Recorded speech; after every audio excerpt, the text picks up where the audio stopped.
हर साल मैंने फॉर्म भरा लेकिन कभी एग्ज़ाम देने गया नहीं। मन में डर था, इतनी बार फेल हो चुका था और मुझे लगता था कि इतने बड़े लेवल का एग्ज़ाम मैं कैसे क्वालिफाई कर सकता हूँ। समाज ने एक मंद बुद्धि का स्टैंप मेरे पे लगा दिया कि ये थोड़ा दिमाग से कमज़ोर है। लग रहा था कि चलो फेलियर के साथ ही जीना है, सक्सेस लगता है सफलता मेरे नसीब में नहीं है। करते करते मेरा लास्ट अटेम्प्ट जो था एज वाइज, उस साल भी मैंने फॉर्म भरा। जब फॉर्म भरा था मुझे लगा कि यार इस बार मुझे था कि नहीं, अगर मैं इस बार सफल नहीं हो पाया तो। नमस्कार दोस्तों, मैं राहुल सिन्हा। प्रेजेंटली मैं senior deputy collector Bihar government में हूँ। मैंने कलेक्टर शब्द को थोड़ा ज़्यादा ज़ोर से इसलिए बोला क्योंकि इस शब्द से मेरा बहुत ही पुराना नाता है। जब मैं बहुत छोटा था तो बहुत आलसी था और अपना काम खुद से नहीं करता था, तो घर के लोग कहते थे कि बहुत लाट साहब बन रहा है, अपना काम खुद से क्यों नहीं करता है। तो जब मैं थोड़ा बड़ा हुआ तो मैंने पता किया कि लाट साहब होता क्या है। तो पता चला लाट साहब होता है, कलेक्टर को लाट साहब कहते हैं और एक बहुत ही बड़ा पोस्ट है, इसमें बहुत सारे नौकर चाकर मिलते हैं। तभी मैंने एक ड्रीम बनाया कि मुझे कलेक्टर बनना है। ये तो रही मैं क्या करना चाहता था। असलियत में मैं क्या था? असलियत में मैं बहुत ही कमज़ोर विद्यार्थी था। हमारे स्कूल में लगभग 30 बच्चे थे, तो मेरा जो पोजीशन था हमेशा 30वां ही था और जो 29वां नंबर पे बच्चा था वो मुझसे बहुत ही ऊपर था। कंडीशन ये थी कि जब मेरे पिताजी बैंक में थे, जब उनका ट्रांसफ़र हुआ दूसरे शहर में, मैंने एक स्कूल का एक छोटा सा इंटरव्यू दिया जिस क्लास के लिए मैं जा रहा था। उस इंटरव्यू को भी नहीं पास कर पाए, इवन स्कूल के एडमिशन टेस्ट को भी मैं नहीं पार कर पा रहा था। मेरा लेवल इतना ख़राब था। फिर आया क्लास 10th की बारी। क्लास 10th का मैंने एग्ज़ाम दिया और जिस दिन एक क्लास 10th का रिज़ल्ट आया, उस दिन मेरे घर में ऐसा माहौल था, ना खुशी का माहौल था ना दुख का माहौल था, क्योंकि मेरे परसेंटेज आए थे 52। और ये वो दौर था जब 92% वाले बच्चों को भी बोला जाता था कि तुम्हारे परसेंटेज ख़राब आए हैं।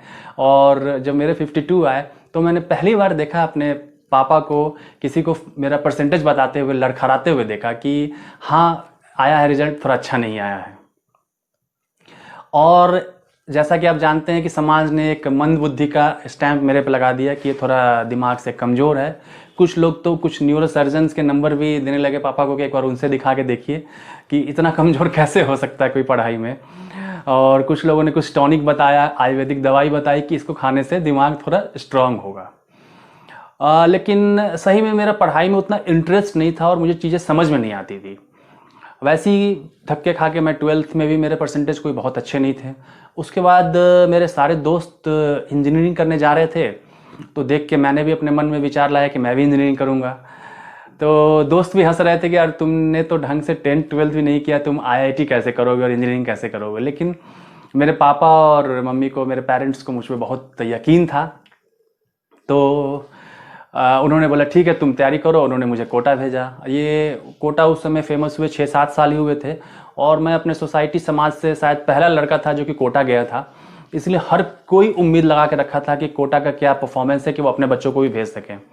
मैंने पढ़ाई किया 1 साल, जब पीटी हुआ, पीटी का रिजल्ट आया और मेरा नहीं हुआ। तो मैंने पापा से रिक्वेस्ट किया कि एक अटेम्प्ट और देना चाहता हूँ कि चीज़ों को समझने में थोड़ा समय लग गया, इस बार मेरा 100% हो जाएगा। मैंने अगला अटेम्प्ट वहाँ पढ़ाई किया, फिर से पीटी का एग्ज़ाम हुआ और इस बार भी मेरा पीटी नहीं हुआ। अब मेरे साथ दिक्कत ये हो रही थी कि मैं समाज को कैसे फेस करूं, वापस लौट के कैसे जाऊं। और इवन सब लोग, घर के भी लोग परेशान थे कि हुआ क्या, कि इवन पीटी भी नहीं हो पा रहा 2 साल कोटा में रहने के बाद। तो मैंने फिर से रिक्वेस्ट किया कि पापा मैं एक अटेम्प्ट और देना चाहता हूं और इस बार मैं 100% क्वालिफाई कर जाऊँगा। और उसके बाद तीसरा अटेम्प्ट मैंने दिया और बहुत मन लगा के पढ़ा, लेकिन इस बार भी पीटी हुआ और पीटी का एग्ज़ाम नहीं हुआ। जब पीटी नहीं हुआ मेरा और जिस दिन रिज़ल्ट आया, मैं बैठा हुआ था 10-15 मिनट तक बिल्कुल ब्लैंक था। तभी फ़ोन बजा बगल में, देखा पापा का नंबर आ रहा है और मेरी हिम्मत नहीं हुई कि मैं फ़ोन उठा के बोलूँ कि मेरा इस बार भी पीटी नहीं हुआ।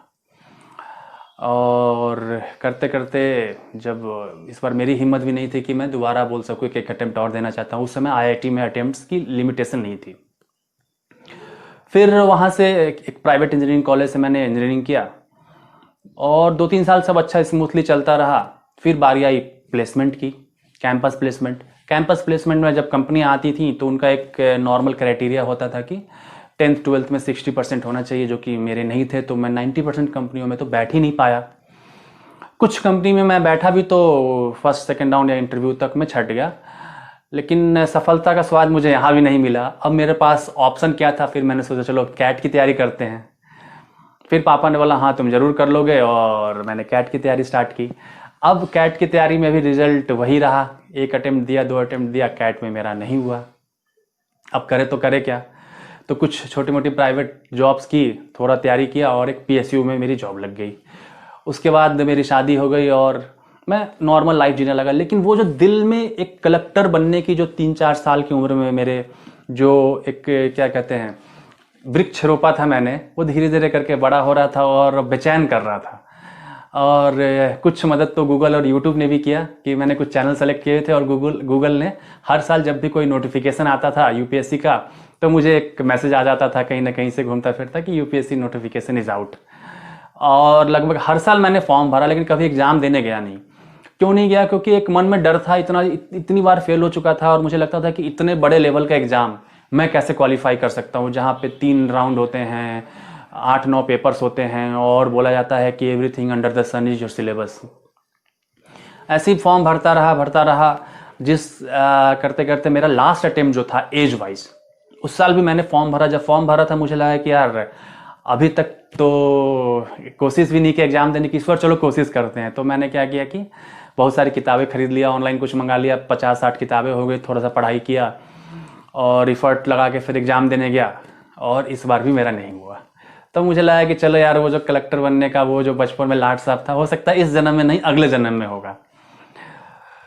सब कुछ लग रहा था कि चलो फेलियर के साथ ही जीना है, सक्सेस लगता है, सफलता मेरे नसीब में नहीं है, जो कि बहुत सारे लोग बोलते हैं। और कभी भगवान को कोसना, कभी वक्त को कोसना, कभी अपने दिमाग को कोसना। कहीं मैंने पढ़ लिया था कि 2 ब्रेन होते हैं, राइट और लेफ्ट। मुझे लगता था कि मेरा एक ब्रेन काम नहीं करता, इसलिए मुझे चीज़ें समझ में नहीं आती हैं। करते करते कुछ दिनों बाद बीपीएससी का फॉर्म आया, स्टेट सिविल सर्विसेज का, जिससे कि हम लोग डिप्टी कलेक्टर बनते हैं। यूपीएससी से हम लोग कलेक्टर बनते हैं, यहाँ से हम लोग डिप्टी कलेक्टर बनते हैं। फिर वो कलेक्टर शब्द मुझे दिखा और फिर उसने मुझे अपनी तरफ अट्रैक्ट किया। मैंने कहा चलो भरते हैं, लेकिन पता चला कि ये भी मेरा एज वाइज लास्ट अटेम्प्ट ही होने वाला है। अब इस बार मेरी बेचैनी आने लगी कि नहीं यार, अब इस जन्म में मुझे मोक्ष नहीं मिलेगा अगर मैंने इस बार अगर सफल नहीं हो पाया, क्योंकि इसके बाद मैं कोई भी सरकारी नौकरी के लिए एलिजिबल नहीं हूं। फिर मैं अपने आप को प्रूव नहीं कर पाऊंगा, और सही में मैं मंदबुद्धि बन के ही मरना नहीं चाहता हूं। तो मैंने इस बार अपना जितना इफर्ट था सारा लगा दिया। अब शादीशुदा था, एक नौकरी कर रहा था, नौकरी में मेरा एक ट्रांसफर हो गया, जिसके कारण मेरा वर्क प्रोफाइल पहले से बहुत ज़्यादा बढ़ चुका था, पारिवारिक जिंदगी भी थी, समय निकल नहीं रहा था। तो मैंने सोचा कि नहीं, मैं सोता बहुत 7-8 घंटे सोता था। मैंने सोचा नहीं, अब मुझे अपनी नींद को कम करना पड़ेगा। फिर मैंने अपनी नींद को कम किया, मैं 3 से 4 घंटे सोना स्टार्ट किया मैंने, और रात में पढ़ना स्टार्ट किया। जब मैंने कुछ दिन रात में जब 3-4 घंटे पढ़ के बाकी समय रात में पढ़ाई करना स्टार्ट किया, तो मेरे अंदर कॉन्फिडेंस बढ़ना शुरू हो गया कि हाँ, मैं इतनी मेहनत कर रहा हूँ। दिन भर मेरे आंखें लाल रहती थी, लगता था कि कहीं अगर एक बार पलक झपक लूँ उतने में ही मुझे नींद आ जाएगी। लेकिन मैं इस हिसाब से करता था कि नहीं, मुझे इस बार सफल होना है। वो जो मोहर है मेरे लगा हुआ है, नसीब पे लगा हुआ है कि फेलियर का, वो मुझे हटाना है और दुनिया को अनप्रूव करना है कि नहीं, राहुल सिन्हा भी एक सफल व्यक्ति हो सकता है और भारत का सबसे जो highest, one of the highest exam है, उसको क्वालिफाई करेगा। धीरे धीरे मेरा कॉन्फिडेंस बढ़ता गया, मैं हर चीज़ को कर्टेल करता गया। रास्ते में जब कहीं जा रहा हूँ तब पढ़ रहा हूँ। मैंने अपना खाना तक कम कर दिया कि अगर ज़्यादा खाना खाऊंगा तो मुझे नींद आएगी और मैं पढ़ नहीं पाऊंगा। हर चीज़ को मैंने सेक्रीफाइस करना स्टार्ट किया, पढ़ता गया। बहुत सारी उसमें मुसीबतें आए, लेकिन मैं डरा नहीं। इस बार मुझे था कि नहीं, अगर मैं इस बार सफल नहीं हो पाया तो मैं इस जीवन में मोक्ष नहीं प्राप्त कर पाऊंगा।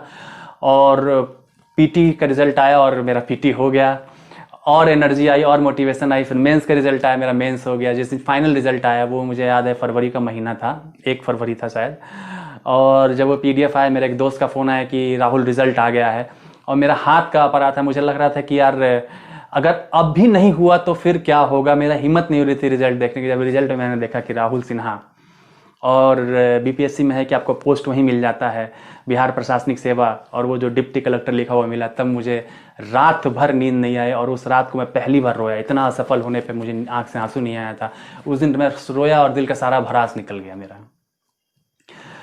और अभी भी उस पल को याद करता हूँ तो रोए खड़े हो जाते हैं। रात भर मेरे पास फ़ोन आते रहे लोगों के।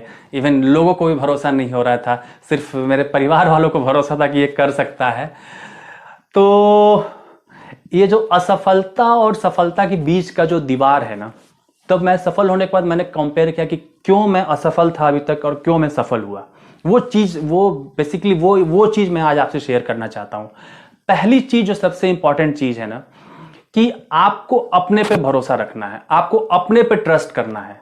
आप में कोई कमी नहीं है, आप भी एक वैसे ही इंसान है जो यूपीएससी में रैंक 1 लाता है, जो कोई भी इम्पॉसिबल काम कर रहा है, जो कहीं भी आप अगर फिल्म में जाना चाहते हैं, जो शाहरुख खान है, वैसे ही सेम आप ही हैं। बस उसमें और आप में अंतर है कि उसने अपने आप पे भरोसा किया और आपने अपने आप पे भरोसा नहीं किया। अभी तक था कि मैंने अपने आप पे भरोसा नहीं किया था कि मैं कर सकता हूँ। जो आईआईटी का मेरा फेलियर था, स्कूल का मेरा फेलियर था, उस चीज़ को मैं कैरी कर रहा था। लेकिन जब मुझे लगा कि नहीं, अब उस चीज़ को हटा के मुझे अपने आप को प्रूव करना है, अपने आप को प्रूव करना है, सोसाइटी को नहीं प्रूव करना है, तब मैं सक्सेसफुल हो गया। दूसरी बात है कि ड्रीम कभी भी नहीं छोड़ना चाहिए, सपने जरूर देखना चाहिए। मैं वो जो कलेक्टर का सपना था, बचपन से एक 3 साल 4 साल का बच्चा कलेक्टर का सपना लेके आगे बढ़ा था, वो सपना 30 साल के बाद पूरा हुआ, लेकिन मैंने सपना देखना नहीं छोड़ा। वो सपना मेरे अंदर हमेशा जिंदा रहा और आज वो, जब मैं कलेक्टर मेरे नाम के आगे लग गया है, डिप्टी कलेक्टर ही लगा है और सब कुछ अच्छा रहा तो प्रमोट होकर मैं कलेक्टर भी बनूंगा। तो इसलिए सपने देखना नहीं छोड़ना चाहिए। और तीसरा, आप क्यों तैयारी कर रहे हैं, एक छोटी सी कहानी सुनाना चाहूंगा जिससे कि मैं बहुत मोटिवेट हुआ था। वो कहानी ये है कि चीता और हिरन की कहानी है। जो चीता होता है उसका जो एवरेज जो दौड़ने की गति होती है वो 120 किलोमीटर प्रति घंटे होती है, लगभग इतना ही है। आप कहानी को समझने की कोशिश करेंगे। और जो हिरन होता है उसकी 40 किलोमीटर प्रति घंटे है, मतलब 3 गुना है। लेकिन चीता जब हिरन के पीछे भागता है, हिरन अपनी जो शारीरिक क्षमता है उस सबको तोड़ते हुए अपनी स्पीड को उसके एवरेज स्पीड से बहुत ऊपर ले आके चीते की स्पीड से भी तेज भाग जाता है और अपनी जान को बचा लेता है। आप जानते हैं ऐसा क्यों होता है? ऐसा इसलिए होता है कि जो चीता भाग रहा होता है वो नाश्ता करने के लिए भाग रहा होता है और जो हिरन भाग रहा होता है अपनी जान बचाने के लिए भाग रहा होता है। तो आप क्यों भाग रहे हैं वो मैटर करता है। जब तक मैं सिर्फ एग्जाम क्वालिफाई करने के लिए तैयारी कर रहा था, मैं कोई एग्जाम नहीं क्वालिफाई कर पाया। जब मैंने चाहा कि नहीं, मुझे अपने आप को प्रूव करना है कि नहीं, मैं भी एक सक्सेसफुल आदमी हो सकता हूं, तो मैं सक्सेसफुल हो गया। और आखिरी चीज जो मैं बताना चाहता हूं कि there is no gain without pain. आपको दर्द सहना पड़ेगा, हर चीज का कॉस्ट पे करना पड़ता है। जब मैंने अपनी नींद, जो सबसे प्यारी चीज थी, उसको सेक्रीफाइस किया ना, सफलता आ गई, कॉन्फिडेंस आ गया। तो आपको उतनी मेहनत करनी पड़ेगी, उस चीज को सेक्रीफाइस करना पड़ेगा। जब तक मैं आईआईटी की तैयारी कर रहा था कोटा में, मैं क्रिकेट का मैच भी देख रहा था, वर्ल्ड कप भी देख रहा था और साथ में आईआईटी की तैयारी कर रहा था। जब कैट की तैयारी कर रहा था, हर चीज को देखते हुए तैयारी कर रहा था, आईपीएल को देखते हुए तैयारी कर रहा था। मुझे क्रिकेट देखना बहुत अच्छा लगता था। लेकिन जब मैंने ये बीपीएससी की तैयारी की ना, मैंने हर चीज को देखना बंद कर दिया। मेरे अंदर से ही इच्छा नहीं होती थी देखने की, तब जाके सफलता मिली। तो आपको उतना कॉस्ट पे करना पड़ेगा और असंभव कुछ भी नहीं है। मैं अपनी कहानी इसलिए यहां सुना रहा हूं कि असंभव जीवन में कुछ भी नहीं है। आप जो चाहेंगे वो पालेंगे।